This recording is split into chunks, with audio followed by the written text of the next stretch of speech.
لوگوں سے عزتیں تلاش کرتے ہو تو وہ کیا تمہیں عزت دیں گے؟ وہ تو کل اچھا کہتے ہیں، پرسوں برا کہنے لگ جاتے ہیں۔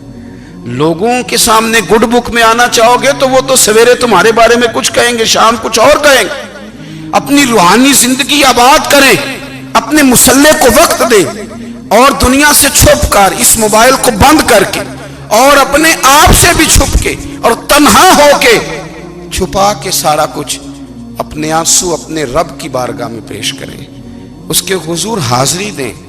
سنو نا ترمذی کی حدیث، اور اسے یاد رکھنا، نبی پاک علیہ السلام نے فرمایا اپنے دکھ لوگوں کے سامنے نہ بیان کرنا، سیٹھوں نوابوں کو نہ بتاتے پھرنا، دنیا داروں کے سامنے جا کے نہ رونا کہ میں تکلیف میں ہوں۔ فرمایا اگر دنیا داروں کو دکھ بتاؤ گے رب تمہیں کبھی غنی نہیں کرے گا۔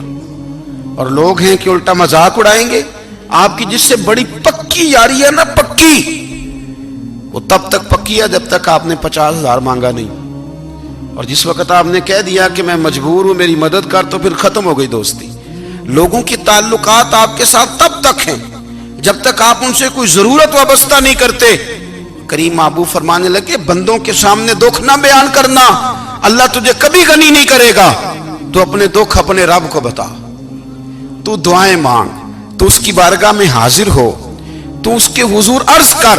فرمایا اپنے دکھ اپنے رب کو بتا، وہ جلدی کرے یا دیر سے کرے تجھے ساری دنیا سے بے نیاز کر دے گا، تجھے کسی کا محتاج نہیں رہنے دے گا۔ اپنے مسلح کو، اپنی دعاؤں، ایک بزرگ فرماتے ہیں میں نے دعا مانگنے کا طریقہ اپنی بیوی سے سیکھا۔ دعا مانگنے کا طریقہ اپنی، سیکھنے والے تو اپنے بچوں سے بھی سیکھ لیتے ہیں، سیکھنے والے تو ہر ایک سے سیکھتے ہیں۔ وہ کہتے ہیں میں نے دعا مانگنے کا سلیقہ اپنی بیوی سے سیکھا ہے۔ حضرت وہ کس طرح؟ فرمانے لگے میری بیوی نے نا مجھے کوئی کام بتایا، کچھ پیسوں کی ضرورت کے لیے کہا، تو میں نے اسے کہا کہ بھئی ابھی میرے پاس نہیں ہے، کچھ دنوں میں آتے ہیں تو میں دے دوں گا۔ عورتوں کی عادت ہوتی ہے وہ بار بار یاد کراتی ہیں، 2-4 دنوں کے بعد پھر اس نے کہا حضرت وہ میں نے کہا تھا کچھ پیسے، میں نے اسے کہا کہ ابھی میرے پاس نہیں ہے، کچھ دنوں میں ملتے ہیں تو میں تمہیں دے دوں گا۔ اس نے کچھ دنوں کے بعد پھر کہا حضور وہ میں نے کچھ پیسے کہے تھے۔ فرماتے میں نے ڈانٹ دیا، میں نے کہا کہ کیا تو روز مجھے شرمندہ کرتی ہے، کہا نا میرے پاس نہیں ہے، ہوں گے تو دے دوں گا، تو روز یاد کراتی ہے۔ فرماتے ہیں اس نے پہلے تو میری ڈانٹ کو سہا، پھر میرے سخت جملوں نے اس کی آنکھوں میں آنسو پیدا کر دیے، پھر اس نے اپنے آنچل میں اپنے اس دکھ کو سمیٹا، اور پھر اس نے ایک جملہ کہا تو میں رو پڑا، اور مجھے اپنے رب سے مانگنے کا طریقہ آ گیا۔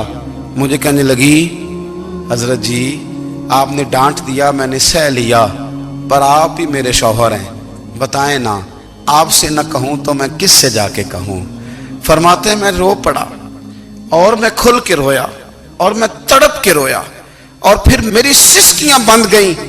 تو مجھے کہنے لگی آپ کو کیا ہوا؟ میں نے کہا مجھے بھی دعا مانگنی آ گئی ہے، جب میں اسے کہوں گا نا اللہ تو ہی میرا رب ہے، میں تجھ سے نہ کہوں تو میں کس سے جا کے کہوں؟ میں کیوں کسی بندے سے سوال کروں؟ میں کیوں کسی دنیا دار سے کہوں؟ میں تیرے بندوں کا، نیک بندوں کا وسیلہ لے کے، تیرے محبوب کی غلامی لے کے تیری بارگاہ میں آئیں، تجھ سے نہ مانگوں تو کس سے مانگوں؟ سمجھ آ گئی ہے؟ جب میں اس رنگ میں مانگوں گا تو پھر رب میرے اوپر بڑا ہی فضل فرمائے گا، وہ میرے اوپر بڑی رحمت کرے گا، وہ میرے لیے آسانیاں کرے گا۔ عزیز دوستو، ہم اس طرح کرنے لگ گئے ہیں کہ ہم نے نا اپنے تعلقات پر اعتماد کرنا شروع کر دیا ہے۔ میرے تعلقات بہت ہیں، ہم نے اپنی دولت پر اعتماد کرنا شروع کر دیا ہے، میرے پاس دولت بہت ہے۔ ہم نے اپنے علم پر، اپنی شہرت پر اعتماد کرنا شروع کر دیا ہے کہ میرے پاس فلاں چیز بہت ہے۔ یاد رکھنا جب بے نیاز اپنی صفت بے نیازی دکھاتا ہے تو بڑی بڑی دولتوں والے مجبور نظر آتے ہیں۔ بھائیو جب انسان کا رشتہ اپنے مالک کے ساتھ ہوتا ہے پھر تو غم بھی کچھ نہیں کہتے، پریشانیاں بھی کچھ نہیں کہتی، پھر تو زندگی صبر والی، پھر تو زندگی توکل والی، پھر تو زندگی بھروسے والی، پھر انسان اپنے آپ کو رسوا نہیں کرتا۔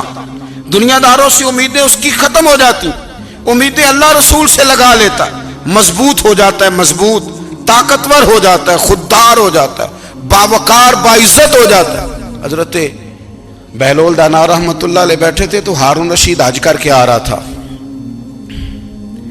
تو رستے میں حضرت شیخ سے ملاقات ہو گئی تو السلام علیکم کے بعد کہنے لگا حضور کوئی حکم ہو تو بتائیے گا. تو حضرت بہلول دانا فرمانے لگے تیرا رب کون ہے؟ اس نے کہا اللہ. تو فرمایا میرا کون ہے؟ کہا اللہ. فرمانے لگے تو بڑا ہی بیوقوف ہے، کیا تو یہ سمجھتا ہے کہ رب ہارون رشید کو تو دے گا اور بہلول دانا کو بھول جائے گا؟ تیرا بھی وہی رب ہے، میرا بھی وہی رب ہے. اس نے اگر تجھے دے کے آزمایا ہے تو ہو سکتا ہے مجھے نہ دے کے آزما رہا ہو. جب اس کی حکمت کے تقاضے ہوں گے تو عطا کرے گا اور دے گا. تو جا اپنا کام کر.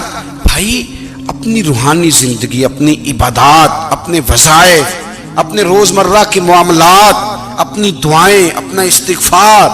دیکھو کوئی مشکل کام تو نہیں 2 رکوع ہیں سورہ واقعہ کہ اگر رات کو پڑھ لی جائے تو. میں کس طرح یہ بات بیان کروں کہ تعویذ بانٹنا آسان ہے اور وظیفہ بتانا مشکل ہے. سارا دن تعویذ بانٹیں تو لوگ لینے کو تیار ہیں، اور اگر آپ وظیفہ بتائیں تو کہتے ہیں تو مشکل کام ہے. او خدا کے بندے، اگر آپ کا تعلق قرآن پاک کے ساتھ مضبوط ہو، قرآن پاک کے ساتھ اگر آپ کا رشتہ ہو، لوگ سفارشیں ڈھونڈتے ہیں نا دنیا میں، کوئی تعلق مل جائے تو میرا کام ہو جائے. دنیا میں اتنا مشکل معاملہ ہے، آخرت میں مجھے بتائیے گا کتنا مشکل معاملہ ہوگا. میرے نبی پاک صلی اللہ تعالی علیہ وسلم نے فرمایا جو لوگ سورہ ملک پڑھا کرتے تھے نا، سورہ ملک، یہ سورت ملک قیامت میں ان کی سفارش کرے گی، اور اس طرح کرے گی کہ کہے گی اے اللہ یہاں اس بندے کو جنت میں داخل کر دے یا مجھے قرآن پاک سے علیحدہ کر دے. تو رب فرمائے گا جا اس کا دامن تھام کے اسے جنت تک پہنچایا. آپ بات کو سمجھیں، جب آپ کے تعلقات اپنے معاملات کے ساتھ مضبوط ہوں گے. یہ نبی کریم نے وعدہ کیا ہے کہ تو سورت واقعہ پڑھ تیرے گھر میں فاقہ نہیں آئے گا. حضرت عبداللہ ابن مسعود رضی اللہ تعالیٰ عنہ بیمار تھے تو حضرت عثمان غنی رضی اللہ تعالیٰ عنہ تیمارداری کے لیے تشریف لے گئے اور جا کر کے کہا کہ آپ بڑے بیمار ہیں، آپ کی بیٹیاں زیادہ ہیں، میں چاہتا ہوں کہ خزانے میں سے کچھ مدد کروں. تو سیدنا عبداللہ ابن مسعود رضی اللہ تعالیٰ عنہ اٹھ کے بیٹھ گئے اور کہنے لگے امیر المومنین، اللہ آپ کو میری طرف سے، میری بیٹیوں کی طرف سے بہتر صلہ دے. میری بیٹیوں کو کسی خزانے کی ضرورت نہیں، میں نے انہیں خزانہ دے دیا ہے. کہا جناب آپ نے کون سا خزانہ دیا ہے، میں آپ کے مالی معاملات کو جانتا ہوں. تو فرمانے لگے امیر المومنین، میرے نبی کریم نے فرمایا ہے جو سورت واقعہ پڑھے اسے کبھی فاقہ نہیں آتا. میں نے بیٹیوں کو یاد کرا دی ہے، یہ خزانہ میں نے انہیں دے دیا ہے. وہ سارے والدین سنیں جو بیٹیوں کے لیے پریشان رہتے. حضرت عبداللہ ابن مسعود نصیحت کر رہے ہیں، فرمانے لگے میں نے سورت واقعہ یاد بھی کرا دی ہے، پڑھنے کی عادت بھی ڈال دی ہے. حضور نے فرمایا ہے جو سورت واقعہ پڑھے اسے فاقہ نہیں آتا. کہنے لگے چاند تو اپنی جگہ چھوڑ سکتا ہے، سورج گر سکتا ہے، تارے ٹوٹ سکتے ہیں، پر مدینے والے رسول کی بات غلط نہیں ہو سکتی. حضور نے فرمایا فاقہ نہیں آئے گا تو انشاءاللہ کبھی بھی نہیں آئے گا. کرنے کا کام یہ ہے کہ ہم اپنے معاملات، اپنی عبادات، اپنی دعائیں، کبھی 10 منٹ عادت ہو جائے نا دعا مانگنے کی علیحدہ سے رات کو. حضور نے فرمایا جو فرض نماز کے بعد دعا مانگے اللہ اس کی قبول کر لیتا ہے. نبی پاک صلی اللہ تعالی علیہ وسلم نے فرمایا اللہ مسافر کی دعا قبول فرماتا ہے. حضور نے فرمایا اللہ مظلوم کی دعا قبول فرماتا ہے. حضور نے فرمایا بیمار سے دعا کراؤ اللہ اس کی دعا قبول فرماتا ہے. میرے نبی پاک نے فرمایا ماں باپ جب بھی اولاد کے لیے ہاتھ اٹھائیں، ویسے تے بلے شاہ تو آسمانی اڈ دیا ہی پھڑ دیں، جڑا گھر بیٹھا انہوں بڑھیا ہی نہیں. حضور فرمانے لگے ماں باپ جب بھی اولاد کے لیے دعا فرمائیں اللہ ان کی دعا کو قبول کرتا ہے. آپ اپنا تعلق بنائیں دعا کے ساتھ، عبادت کے ساتھ، مصلی کے ساتھ رشتہ بنائیں، استغفار پڑھیں. صلاح الدین ایوبی صلیبی جنگوں میں تھے، رات کو مسجد اقصیٰ میں نماز پڑھی تو پریشان تھے.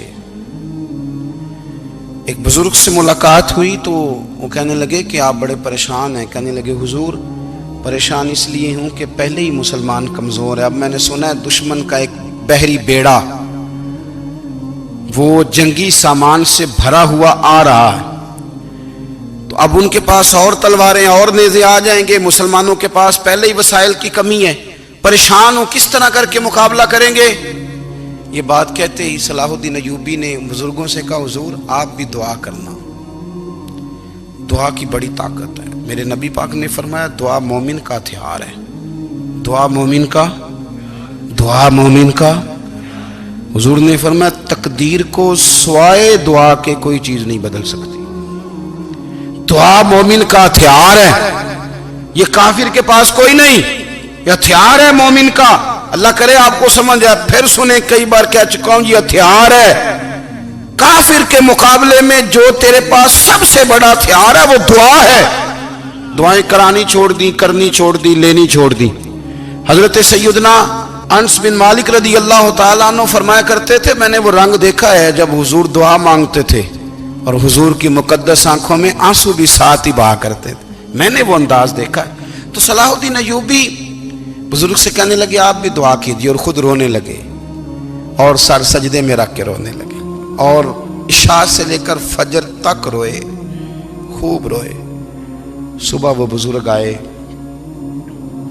تو صلاح الدین ایوبی کا خوبصورت اور ہنستا ہوا چہرہ دیکھا، کہنے لگے آپ بڑے خوش ہیں، رات تو میں نے بڑے روتے ہوئے دیکھا تھا۔ تو کہنے لگے حضور وہ جو بحری بیڑا آ رہا تھا نا وہ پانی میں ڈوب گیا ہے، اب وہ نہیں آ رہا، ابھی خبر آئی ہے تو میں بڑا خوش ہوں۔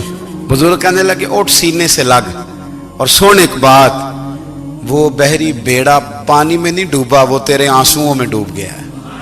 وہ جو تو رات رویا ہے نا رب کریم کی بارگاہ میں تو وہ ڈوب گیا ہے۔ حضرت عائشہ صدیقہ رضی اللہ تعالیٰ عنہ فرماتی ہیں ایک عورت تھی اور اسے نبی پاک صلی اللہ تعالیٰ علیہ وسلم نے نا وہ کلمہ پڑھ کے مسلمان ہوئی، مدینہ طیبہ آ گئی تو حضور نے مسجد نبوی شریف میں اس کے لیے مکان، ایک سادہ سا کمرہ ساتھ مسجد کے بنوا دیا، وہیں رہنے لگی۔ اکثر وہ سیدہ طیبہ کے پاس آتی تو حضرت عائشہ صدیقہ رضی اللہ تعالیٰ عنہ فرماتی ہیں وہ بڑی باتیں سناتی اور آخر میں کہتی وہ ہار والا دن بھی بڑا عجیب دن تھا اور میرے رب کی قدرتوں کا دن تھا، وہ بھی بڑا عجیب دن تھا۔ سیدہ عائشہ صدیقہ رضی اللہ تعالیٰ عنہ ایک دن فرمانے لگی کہ تو ہار والے دن کا بڑا ذکر کرتی ہے، وہ کیا دن تھا؟ تو خاتون کہنے لگی اماں جی وہ دن تھا جب میرے رب پر بھروسہ اور مضبوط ہو گیا، جس دن میرا اپنے رب پر توکل اور بڑھا، میرے ایمان میں یقین میں اور پختگی آئی۔ کہنے لگی میں ایک گھر کی کنیز تھی، نوکرانی تھی، اس گھر میں ایک بچی تھی جس کے پاس سونے چاندی ہیرے جواہرات کا ہار تھا۔ اس زمانے میں نا چمڑے کے اوپر لوگ ہیرے جواہرات لگاتے تھے، کئی دفعہ سرخ رنگ کے چمڑے پہ لگائے جاتے تھے، وہ بچی پہنتی تھی۔ تو کہتی ہیں وہ بچی کے اس نے اتار کے رکھا یا اس سے گرا وہ ہار تو چیل اسے اٹھا کے لے گئی گوشت سمجھ کے اور میرے سامنے اٹھا کے لے گئی۔ گھر والوں نے مجھ سے پوچھا، یہ بخاری میں موجود ہے، گھر والوں نے پوچھا مجھ سے کہ وہ ہار کہاں ہے تو میں نے کہا چیل اٹھا کے لے گئی۔ گھر میں کچھ چوری ہو جائے تو سب سے پہلا الزام کس پہ لگتا ہے؟ ملازمین پہ۔